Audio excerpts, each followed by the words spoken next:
উফ! কি যে অপূর্ব স্বাদ হয়েছিল এই পটলের তরকারিটা, তা তোমরা একবার বানিয়ে না খেলে বুঝতে পারবে না। পটলটা মুখে দেওয়ার সাথে সাথেই একদম মেল্ট হয়ে যাচ্ছিল।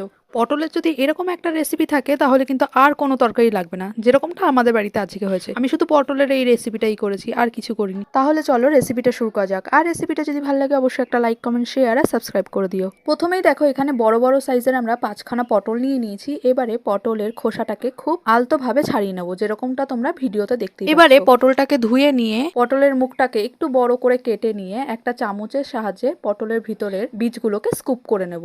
এবারে একটা মশলার পেস্ট রেডি করে নেব। তার জন্য ব্লেন্ডিং জারের মধ্যে দিয়ে দিয়েছি বেশ কয়েকটা রসুন, কাঁচা লঙ্কা আর আদা দিয়ে এগুলোকে খুব ভালোভাবে ব্লেন্ড করে নেব। ওদিকে কড়াইয়ের মধ্যে আমি সর্ষের তেল গরম হওয়ার জন্য আগেই বসিয়ে দিয়েছি। তেলটা গরম হয়ে গেলে দিয়ে দিচ্ছি একটা মিডিয়াম সাইজের পেঁয়াজ কুচি। পেঁয়াজটাকে বেশ গোল্ডেন ব্রাউন করে ভেজে নেব। পেঁয়াজটা ভাজা হয়ে গেছে, এবারে ওর মধ্যে দিয়ে দিচ্ছি করে রাখা মশলার পেস্টটা দিয়ে এর সঙ্গে খুব ভালোভাবে কষিয়ে নেব যতক্ষণ না মশলার কাঁচা গন্ধটা চলে যাচ্ছে। ওদিকে মশলাটা কষানো হোক, আর এদিকে আমি দেখো 3খানা চিকেনের পিস বের করে নিয়েছি। চিকেনের পিসটাকে ভালো করে ধুয়ে একটু ছোট ছোট টুকরো করে নেব। ওদিকে মশলাটাকে অল্প অল্প করে জল অ্যাড করে খুব ভালোভাবে কষানো হয়ে গেছে।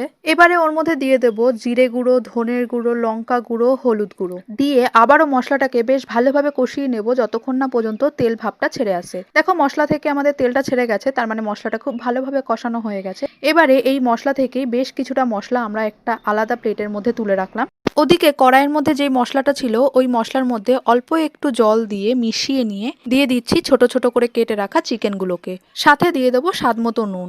এবারে মাংসের সঙ্গে মশলাটাকে খুব ভালোভাবে মিশিয়ে নিয়ে ঢাকনা দিয়ে কিছুক্ষণের জন্য ঢেকে দেবো যাতে মাংসটা খুব ভালোভাবে সেদ্ধ হয়ে যায়। দেখো মাংসের গায়ের মধ্যে যখনই এরকম মশলাটা পুরো লেগে লেগে যাবে তখনই কিন্তু বুঝতে হবে আমাদের মাংসের পুরটা একদম রেডি। এবারে এটাকে একটা প্লেটের মধ্যে নিয়ে ঠান্ডা হওয়ার জন্য রেখে দিচ্ছি। এখন স্কুপ করে রাখা পটলগুলোর মধ্যে এই চিকেনের পুরটাকে ভালোভাবে ফিল করে নিয়ে একটা বাটির মধ্যে বেশ কিছুটা আটাকে জল দিয়ে গুলিয়ে নিয়েছিলাম। এবারে ওই যে পটলের মুখটা কেটে রেখেছিলাম সেটাকেই আটার পেস্টের মধ্যে দিয়ে ভালো করে লাগিয়ে নিয়ে পটলের মুখটাকে বন্ধ করে দিচ্ছি যাতে পুরটা বেরিয়ে না আসে। এইভাবেই কিন্তু আমরা সবগুলো পটলকে পুর ভরে রেডি করে নিয়েছি। এবারে কড়াইয়ের মধ্যে সর্ষের তেল গরম করে নিয়ে পুর ভরা পটলগুলোকে দিয়ে এপিট ওপিট বেশ লাল লাল করে ভেজে নিয়ে তুলে রাখবো। এবারে কড়াইয়ের মধ্যে দিয়ে দিচ্ছি ওই যে আগে কষিয়ে রাখা মশলাটা তুলে রেখেছিলাম, সেই মশলাটাকে দিয়ে তার মধ্যে অল্প পরিমাণে জল অ্যাড করে মশলাটাকে ফুটিয়ে নিয়ে দিয়ে দিচ্ছি ভেজে রাখা পটলগুলোকে। এবারে 3 থেকে 4 মিনিট মতো এই গ্রেভির মধ্যে একটু ফুটিয়ে নিলেই কিন্তু আমাদের পটলের দোলমা